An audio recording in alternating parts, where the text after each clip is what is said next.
సమీక్షలో ఒకప్పుడు ఏవైతే పగడ్బందీగా చేయడానికి మొత్తం గ్రీన్ కవర్ అయితే ఇప్పుడు 72%కి వచ్చాం. డీప్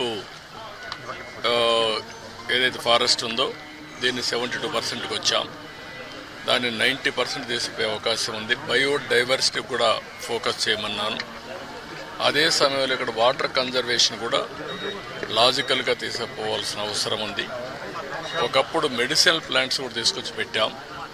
ఇవన్నీ కూడా ఎందుకంటే ఒక పక్క బయోడైవర్సిటీ ఒకటి, రెండోది ప్రశాంతమైన వాతావరణాన్ని క్రియేట్ చేయడానికి అనుకూలమైన వాతావరణం చేయాలని చెప్పి ఉద్దేశంతో ముందుకు పోయాం. అది కూడా ఒకసారి మళ్ళా సమీక్ష చేశాను. రెండోది పరిశుభ్రత మీద కూడా ఎక్కువ శ్రద్ధ పెట్టమన్నాను. మెరుగైన సేవలు అందించడానికి ఇక్కడ కిచెన్స్ అన్ని పనిచేస్తాయి.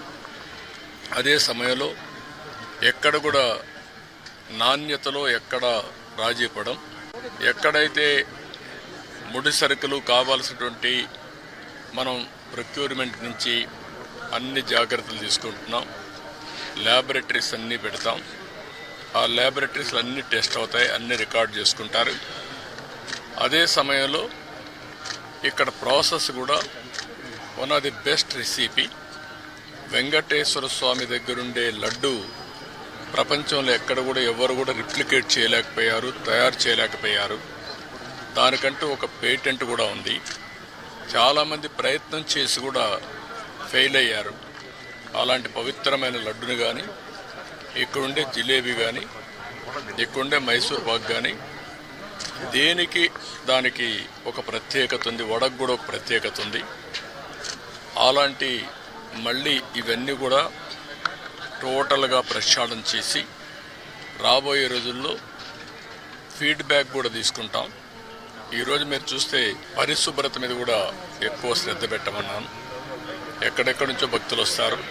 భక్తులు వచ్చినప్పుడు వాళ్ళకు కావాల్సింది వెంకటేశ్వర స్వామి నామం తప్ప ఇంకొకటి మాట్లాడే పరిస్థితి లేకుండా వాళ్ళు అన్ని విధాలు ఒక ప్రశాంతమైనటువంటి ఒక దివ్య క్షేత్రంగా ఇది ఎప్పటికప్పుడు ఉండాల్సిన అవసరం ఉంది.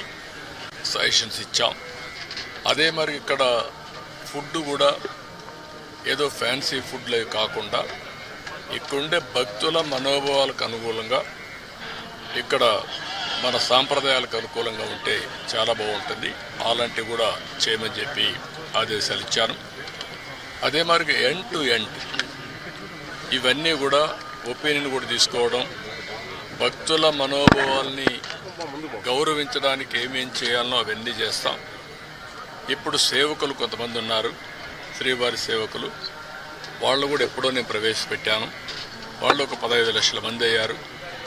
వాళ్ళు కూడా ఒక స్పిరిచువాలిటీ సైడ్ ఎట్లా తీసుకెళ్ళాలి, వాళ్ళల్లో కూడా భక్తిభావం ఎట్లా పెంచాలి, ఇక్కడే కాకుండా నిజ జీవితంలో కూడా వెంకటేశ్వర స్వామి శ్రీవారి సేవకులు ఉన్నప్పుడు వాళ్ళు నిజ జీవితంలో కూడా దీన్ని ఆచరించాల్సిన అవసరం ఉంది. వాళ్ళకి కావాల్సిన ట్రైనింగ్ అవన్నీ ఇచ్చి వాళ్ళు కూడా కెపాసిటీ బిల్డింగ్ చేస్తాం.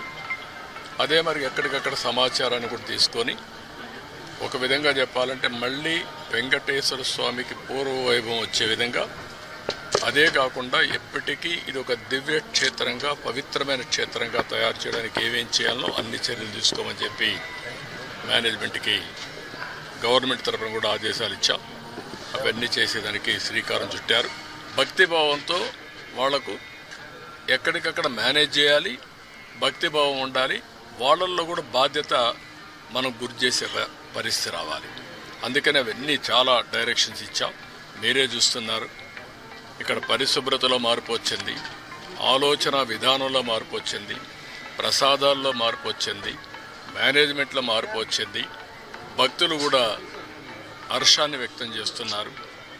ఎందుకంటే వాళ్ళందరికీ సంబంధించిన మనోభావాలు ఇక్కడ ప్రతి ఒక్కరూ వారి యొక్క ఒక భక్తిభావాన్ని ఇక్కడి నుంచి పొందుతూ ఒక స్ఫూర్తిదాయకమైన ప్రదేశం. ఈ స్ఫూర్తిదాయకమైన ప్రదేశం శాశ్వతంగా స్ఫూర్తిదాయకంగా ఉండాలని కోరుకుంటారు. అది కాపాడుతారు.